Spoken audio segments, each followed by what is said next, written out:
Good morning, my name is Jacob Wicklund. I'm here with Spencer Micka. I own Spencer Micka Photography. and I'll be interviewing Spencer today about his adventure as an entrepreneur and asking him some questions about what it was like in the starting and how he sort of came to be who he is today. Yeah. So Spencer, we've already asked you your name, but what made you want to be an entrepreneur? I've always been fascinated with owning your own business. My dad owned his own business, and I also have a huge interest in the creative field. And a lot of the time, you have to kind of make your own space and do your own thing, and then bring people to you. There's not a lot of jobs that exclusively are hiring for that type of thing. Mm. So I kind of kept looking around for something initially, like when I was pursuing like a career, and there wasn't anything that really fit my skill set and what I was doing a lot of the time. So I ended up just kind of making my own way through it. Wow, cool. So what kind of business did you start? You sort of talked about being in the creative field, so Yeah. be more specific about that? That would be photography is the core of it. Okay. And it also has like elements of creative direction. So like a company, for example, has a product that they want to market. They might have the bare bones of it, which is like the product, when they want to market it, who their audience is. But I'll actually come in and not only do the photography, but I'm also going to help them market it according to their audience and how they might respond to it. Okay. So we'll come up with a creative idea, and then I can build it out from scratch with a sketch, and then help them kind of realize their idea fully. So that's one aspect of it. Another aspect of it is on the not so commercial side is with people for important milestones like getting married, or portraits for either new job, or senior portraits for high school students. So there's a little mix of kind of everything: graphic design, photography, marketing, advertising, digital direction, and art direction as well.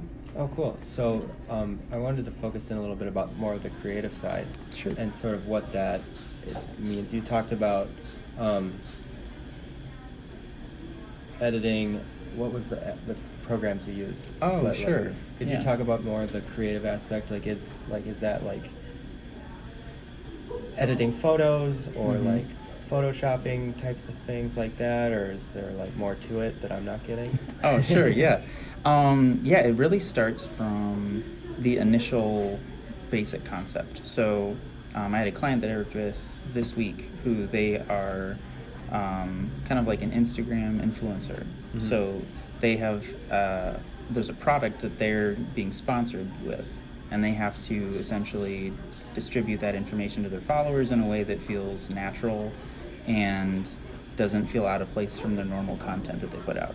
So they do fitness as their core thing around who their brand is. And it's something that essentially they had this chip brand that sponsored them. That was all the information I got from the client. And what I ended up doing was creating an idea with meal prep. So you have Monday, Tuesday with your Tupperware, like a lot of people do post who are trainers or fitness. Yeah. And we use the chips for each day of the week. Interesting. So it was a way to incorporate what he's already doing into an idea that's marketable and actually something that he does consume himself as an actual like part of his day. That's good. So that way it's not this like blatantly not it just where it's clearly sponsored, but the person doesn't have any ties to it. Okay. So the first thing I did was we kind of went through the basics of what the brand that was sponsoring him is about. Okay. What their values are, the way they kind of approach their customers. And then what I did was I went through a list of like rapid fire ideas where it's brainstorming about like, okay, well, what if we did something like the brand itself is centered around like travel or like bringing people together. So what if we focused on doing something where it's like a class-oriented thing, or it's something that you're helping people with? And that kind of led into the meal prep idea. Mm-hmm. And then executing that with an actual photo shoot. Oh, okay. Yeah. Cool. So And- that was where you came in, was with the photos. And Yeah. So after I pitched the idea to them, then they got approved, and then I did the actual photos, and then the bulk of the actual work is in the post-production. So that's where it's essentially you bring in however many images you shot. I usually for a shoot will shoot anything between 500 and 1,000, and you'll go through and sit down with the client, make sure they're really happy with what we got. They'll pick some highlights. I then go through and edit everything so it is most receptive on the platform it's going to be on. So if it's print, making sure that it's not going to print too dark, too light, it matches the color scheme of the brand. That's super important. And then if it's for web, making sure that it'll pop around other photos. Okay. So making sure that the values from darkest to lightest in the picture are accurate but also attractive and something that'll stand out. Oh, okay. Cool. So and then I deliver it to the influencer, who then posts it on their account, and then the brand follows up with a comment, and then they can share it on their own page too. Okay. So cool. it's kind of like a fun little creative process of something that gives you an idea of what my commercial work usually is like. I would have thought the creative aspect was more in the photo editing versus the other side of things, the commercializing and such. I would say very interesting. Commercial work, it's definitely not the biggest part, but if you're doing things like lifestyle, like people who are maybe celebrating their marriage or a life, that's where the editing side almost completely takes over. Okay. Because you have a lot more flexibility. You're not kind of held to a color coded standard of this is our yellow. It's number 000. Yeah. Right. Yeah. So, where it has to match perfectly. Commercial, a lot of the time you have to be super spot on. Because you don't want to disrupt what they're doing with their existing brand, and if it's a off yellow and theirs is a canary yellow, then it might just be slightly different, but it can look, especially if the rest of their content's really prepared and done well, it can look like it's not quite right. I see. Yeah. And then that throws off their whole Exactly. plan. Yeah. Makes sense. So, and you might have touched on this earlier, but I guess what I'm curious about now is what compelled you to start doing photography, instead of any other kind of business? Oh, sure. I actually got started in graphic design. Okay. And I took some courses when I was in high school that qualified for college credit. So essentially there was a college that came to our high school that would teach the class. Mm-hmm. And the high school I went to is kind of unique in the way that their arts department was really, really supportive and pretty out of the realm of normal, I guess. They had IMAX for there was an IMAC lab. There was a dark room. There was in high school. That's right. Yeah. So I had a good opportunity to start with graphic design. I also had some connections with a local business in town where I kind of shadowed them for a day. Oh, okay. They do a lot of John Deere's marketing. And basically John Deere will give them an idea. From everything from the idea forward they're responsible for. Okay. So they're like a branding firm. So Interesting. got to shadow with them a little bit. And then the reason photography entered the picture was that graphic design is nice in the fact that you can start with a blank canvas and you can create whatever you want. Mm-hmm. The only downside is you're oftentimes limited with direction, and it's much more about minimalism or a streamlined idea. And although you can create anything, that doesn't mean you should. And a lot of the time you want to taper it down to be something very clear, quick, concise.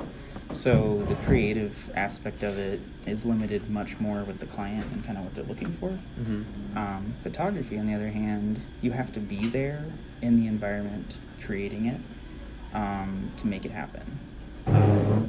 Capturing that image, there's not it's not something you can just whip up on the computer without anything else. It's a lot like entrepreneurship, actually. Yeah. It's we learn a lot about making a very specific sort of area where we go after instead of just making a product for anybody. Exactly. So it's interesting that you became an entrepreneur and then also the type of work you do is like almost synonymous. Yeah, with, exactly. Like, what entrepreneurship is, I think. Yeah. And for the other part about photography I really liked as well is that instead of graphic design, which is a lot of you'll meet with a client, you'll sketch everything out, you kind of give them basic ideas, but there's always a reporting back situation where there's a break between the creative process, because it takes a long time, it's really meticulous, and you can't just like whip up something in minutes. Versus photography, especially if the client's present, is real time. So they're getting to see what you're like creating in the moment, and they're able to offer immediate feedback. So your ability to kind of make things work or tweak something to their liking, that part is much easier, because in the moment they can say like, oh, you know, our model who's here for let's say it's like a housing magazine, and they have somebody who's in the kitchen, and we're like setting up lights and everything's good to go, and maybe their shirt's buttoned up too much, so they look up like a little uptight, and they want them to seem more relaxed. That's something that if I didn't have them there, like if it was a graphic design element thing, I'd have to reshoot the whole thing. Versus having 2 seconds to be like, oh, okay, here's what we're getting, what do you think? They look uptight, okay, let's roll the sleeves up, unbutton the shirt a little bit. And then, you know, maybe have like drink of water, so it's not just like in this kitchen with nothing happening. That's cool. So that's kind of more than the creative stuff again. And being able to dial in exactly what they want while you're actually creating it, and they're there to see it, gives for a really interesting client dynamic too. Because they're a lot of the time when they're pitching an idea, they don't really know what the process will be like unless they've worked with somebody else doing something like that before. So you kind of get to introduce them to this creative world, but dial it into this exact thing that they either kind of had an idea of, didn't know it was possible, or get them to see what the idea in my head is.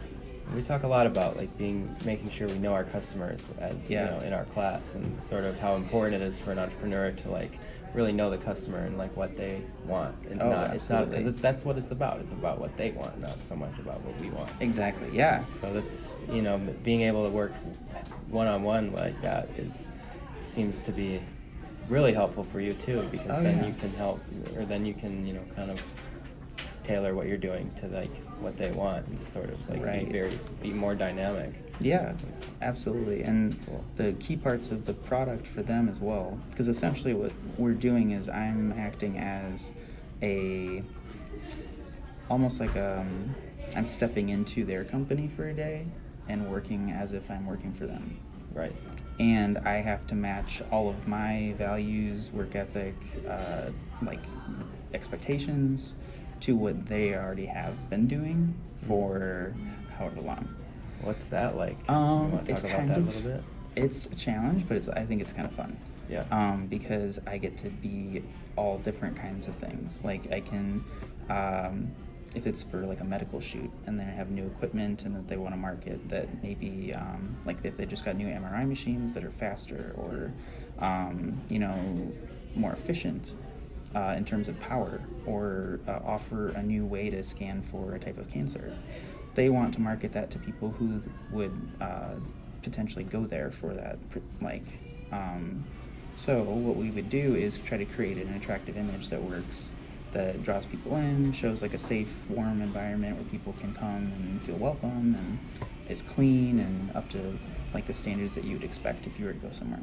Cool. And all while knowing what looks accurate and is accurate for how that would be done. Because I, as a photographer, might not know all the details of how that, like how you'd go through that situation, but I have to make sure it's created in a way that if somebody who was like a radiologist saw it, they wouldn't immediately be like, that is not how this goes. Like we don't do it that way, actually. There's a whole other element of photography with like that's super important that matches that as well with commercial, where let's say you are marketing, I'm working with like a professional athlete of some kind. I'm going to be instructing them on what to do, so it's already not going to be what they're normally doing. if I have them do something and it makes them look awkward or not quite like their actual stance, like if it's a tennis player and we're like having a shoot where everything has to be super precise. Right. If I put them in a position or an angle or a pose that it doesn't actually work for them in that situation, we might get a good shot, but every person who's ever played tennis is going to be like, that's right, that's this, inaccurate. Yeah, like, what is going on? Like, this person looks like an idiot. Yeah. So especially with social media taking a huge influence in brands and companies, and with consumers having access, now instead of having a promotion of whatever they're trying to drive, they have a problem. Yeah. With people coming back saying this is not accurate, this isn't how this is done. If you think about a restaurant and somebody's pouring beer, you want it to be look like it's a beer that you would get. You don't want it to look like there's too much foam, or they're pouring it at the wrong angle. Or so when you hire a model, especially to take the place of somebody who would regularly work as a bartender, you have to also keep them up to speed with what is accurate and correct, and it's very, very detail oriented. Yeah, and so you gotta uphold that standard for advertising. Exactly. Yeah. So at the end of the day, it's kind of like a tightrope situation where there's a very, very fine line of what works. Mm-hmm. And helping them find that is really exciting, because when they do get it in the moment, they're over the moon. Yeah. So it's a kind of adventurous experience. Yeah. Cool. So we're doing pretty good on time here. I guess I wanted to ask you a few questions about how you market your service to get new clients and Mm-hmm. people to hire you. And I guess I wanted to have you talk about kind of that process, what it's like for you to market yourself and Sure. your company, and how do you get clients? Yeah. I would say it depends on what sector of my business we talk about. For the commercial side of it, since we focused a lot on that, primarily is things like networking events with other people who are professionals in their industry, or a lot of the time this will be clinicians or people who work through UW, or potentially could be like Epic is here in town. They have they employ a large group of people. Mm-hmm. So when I'm working with a commercial client, I want them to come to me already knowing what's possible, or at least have a general idea of what I can create for them. Mm-hmm. If they don't have an idea of that, it's very difficult to convince them.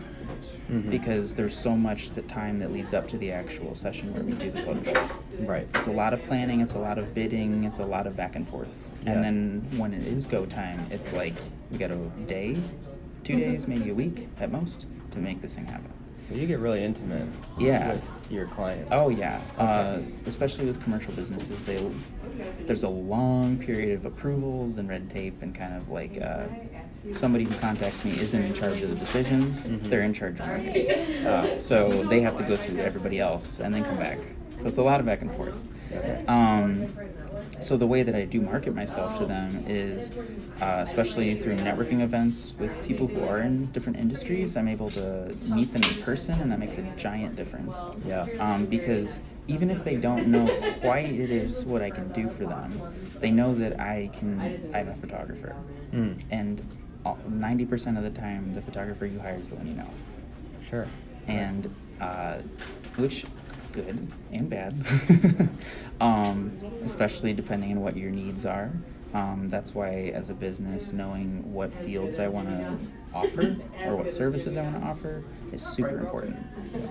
So when I'm marketing myself commercially, I'm networking all the time. I'm going out to events. I'm meeting other people who are at banquet dinners or fundraisers, or if someone's running for office, the person might be running for office there, but they have tons of people there who have their own connections that they bring to the table. Mm-hmm. So once I have an in with that, with knowing someone, having examples of work I've done before and posting that through Instagram, newsletters with commercial clients is so important, because a lot of the time people have the intention of doing something like this, but it's not the first thing that comes to mind in the morning.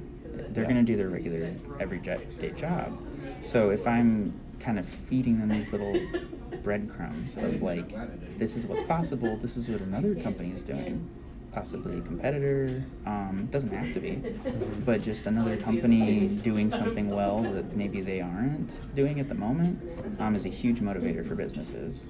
So that's kind of like how you, sorry to cut you off. Yeah, no, it's fine.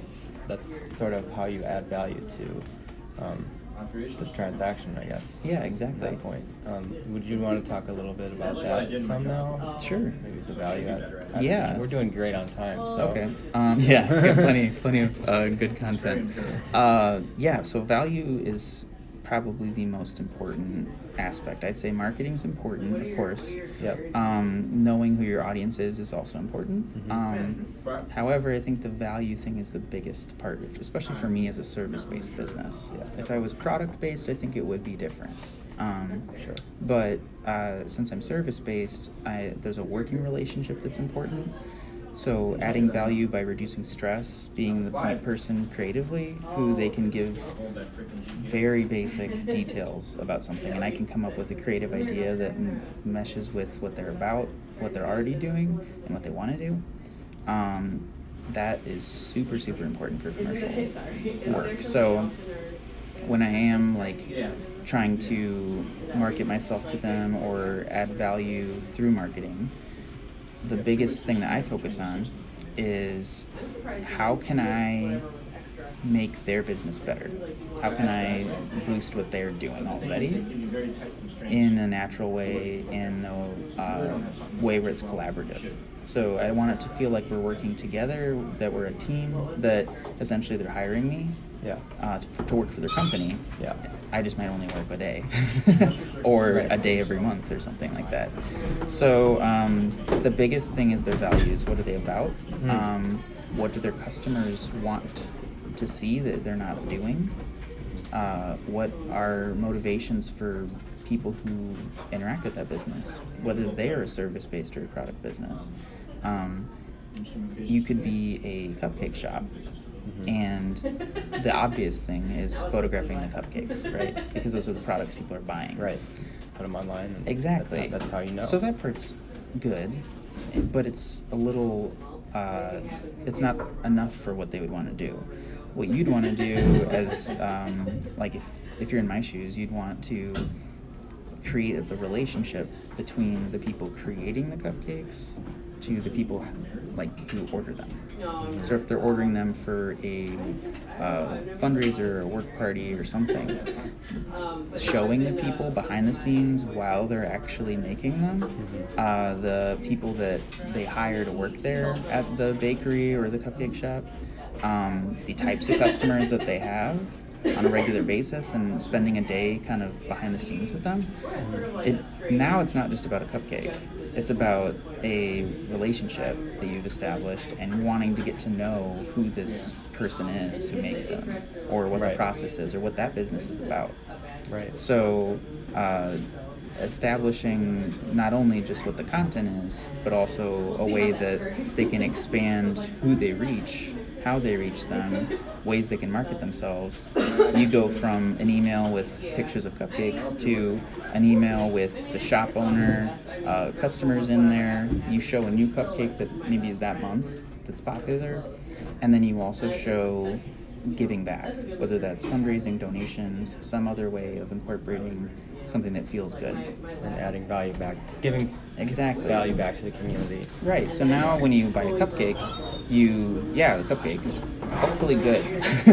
But you're also supporting a business that supports other people through volunteering. You are supporting a person behind the cupcake, and you're also fostering a relationship there that, now you've created a connection between these two businesses. Right. So a lot of the time, even if I'm working with one business, there's other like cupcake shops in the area that maybe they could collaborate on. Yeah. Just because you're in the same industry, you don't always have to be competing. A lot of the time, there's enough room for everybody. You just have to figure out where your specialty is. Right. Yeah. Well, cool. Yeah. Well, Spencer, I'm going to conclude my interview there because I think myself and everybody who watches this will have learned quite a lot about Yeah, sure. marketing and commercialization and, you know, what it's like to start your own business and sort of like get a little insight into what that's like and, you know, how much more difficult it is than it might Yeah. just seem. So Definitely. thank you, Spencer, for Yeah, your time. And very I welcome. appreciate your input on what your life is like. Sure. Yeah, thank you.